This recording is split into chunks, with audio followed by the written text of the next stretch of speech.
Hey everyone! We are working to hit 1,000 subscribers and I need your help to get there. If you enjoy the content and it is your first time here, please hit that subscribe button right now as we proceed. The Toronto Blue Jays just made waves with the Jesus Sanchez trade, but if you think Ross Atkins is done making moves, you haven't been paying attention.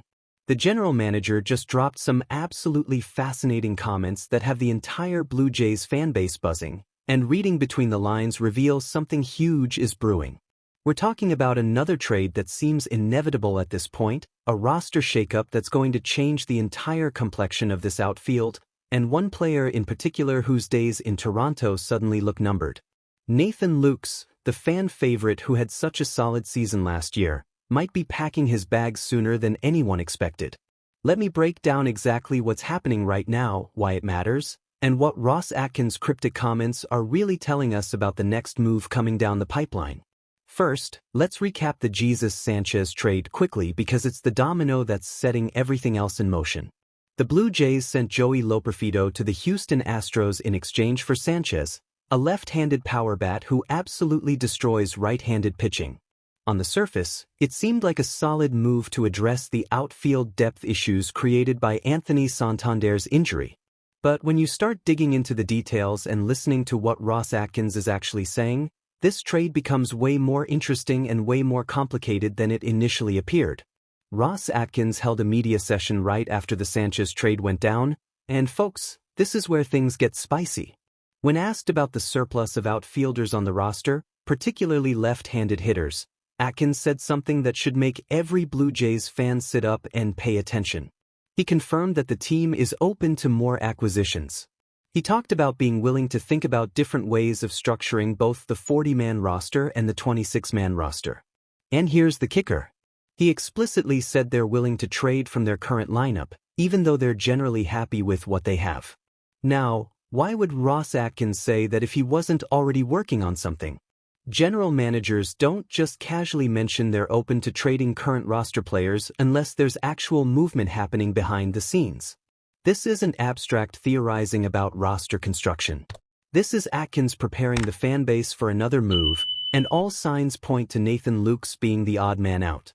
Let's talk about why Nathan Lukes suddenly finds himself in this precarious position, because just a few days ago, everyone assumed he'd be the starting left fielder with Santander out. He had a really solid season last year. He played excellent defense. His arm strength and throwing accuracy were borderline elite. He provided gritty at-bats and competitive energy. Blue Jays fans genuinely liked the guy. So what changed? Jesus Sanchez changed everything. And not just because he's another outfielder taking up roster space. It's about how Ross Atkins and John Schneider are planning to use him. During that same media session, Atkins described Sanchez as one of their better options against right-handed pitching on a very regular basis. He talked about Sanchez's power being as good as anybody in baseball. He emphasized that they don't want to limit Sanchez in any way because he's a very good defender and a unique athlete. Those aren't the words you use to describe a platoon player or a bench bat. Those are the words you use to describe someone you plan to play every single day. And here's where the math stops working for Nathan Lukes. Jesus Sanchez has a career 774 OPS against right-handed pitching. That's legitimately good production. His power numbers against righties are impressive. But against left-handed pitching, he's basically unplayable with a 41 WRC+. He's a pure platoon bat who destroys righties and sits against lefties. Guess who else struggles against left-handed pitching? Nathan Lukes. He's not particularly effective against southpaws either. So when a lefty is on the mound, neither Sanchez nor Lukes is going to be in the lineup. David Schneider will get those at-bats instead. But when a righty is pitching, Ross Atkins has made it crystal clear that Jesus Sanchez is going to be out there. So where does that leave Nathan Lukes? Fighting for playing time in a situation where the team has already decided who they prefer.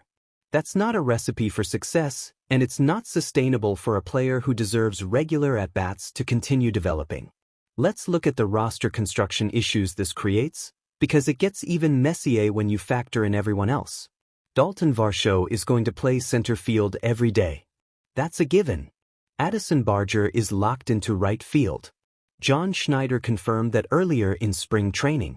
Vladimir Guerrero Jr. obviously has first base on lockdown. So you've got left field and DH as your flexible spots, and you need to fit Jesus Sanchez, Nathan Lukes, David Schneider, and occasionally give at-bats to guys like Ernie Clement or Leo Jimenez when matchups dictate. Oh, and let's not forget about Otani Okamoto, the versatile infielder who can also play outfield and deserves an everyday role somewhere. The puzzle pieces don't fit cleanly. There are too many bodies competing for too few spots.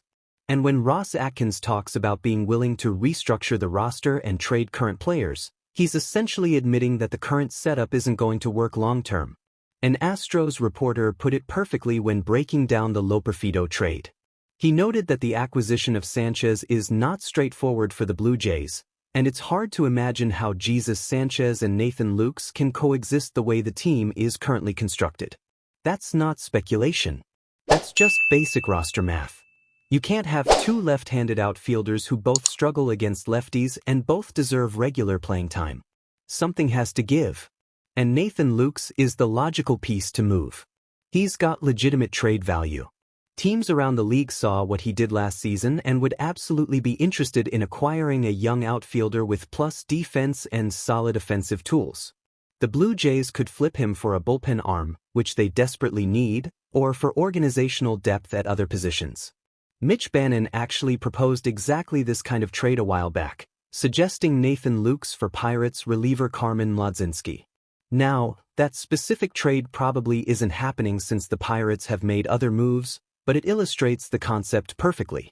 Lukes has value, and the Blue Jays can convert that value into addressing other roster needs. Let's talk about what the Blue Jays might be targeting in a Nathan Lukes trade, because this is where it gets strategically interesting. The most obvious need is bullpen help. The Blue Jays lost several key relievers from last year's roster, and while they've added some pieces, they could still use another reliable arm for high-leverage situations. Trading Lukes for a quality setup man or versatile reliever makes tons of sense. You're turning surplus outfield depth into an area of genuine need. The other possibility is acquiring a depth infielder. Thomas Hall made an excellent point about this. The Blue Jays have Leo Jimenez, who's out of options, and Josh Kasvik, who isn't even on the 40-man roster. Both are glove-first infielders. Adding an optionable bat-first infielder would give the team more flexibility to shuffle players between AAA and the majors based on matchups and performance. That might not be as sexy as acquiring a shutdown reliever, but it's smart roster management that could pay dividends over a long season. Here's what really seals Nathan Lukes' fate though. Jesus Sanchez is making $6.8 million this season. That's significant money, especially when you consider it pushes the Blue Jays closer to the luxury tax threshold. Now, Rogers is one of the richest ownership groups in baseball, and they've shown they don't really care about the tax. But you don't pay a player nearly $7 million to sit on the bench or platoon in a limited role. You pay that money to guys you plan to use regularly. The financial investment in Sanchez signals loud and clear that the Blue Jays view him as an everyday player, not a complementary piece. Ross Atkins said something else during his press conference that really drives this point home. He talked about not wanting to limit Sanchez in any way. He emphasized Sanchez's defensive abilities and unique athleticism. Those comments don't leave much room for Nathan Lukes in the equation. If you're not limiting Sanchez, if you're playing him regularly against righties, if you're giving him opportunities to showcase his power and athleticism, then someone else has to sit. And that someone is Nathan Lukes. The Loperfido trade itself tells you everything about the Blue Jays' mindset right now. Joey Loperfido had a nice season last year and showed promise, but the Blue Jays didn't hesitate to move him when they found a player they liked better for their current needs. They're not precious about young players or sentimental about recent acquisitions. If they see an opportunity to upgrade or better fit the roster, they pull the trigger. That same ruthless efficiency is going to apply to Nathan Lukes. And honestly, a trade might be best for everyone involved.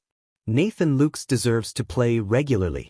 He's at a stage in his career where he needs consistent at-bats to continue developing and prove he can be an everyday player at the major league level. Sitting on the bench or getting sporadic playing time isn't good for his development or his trade value going forward.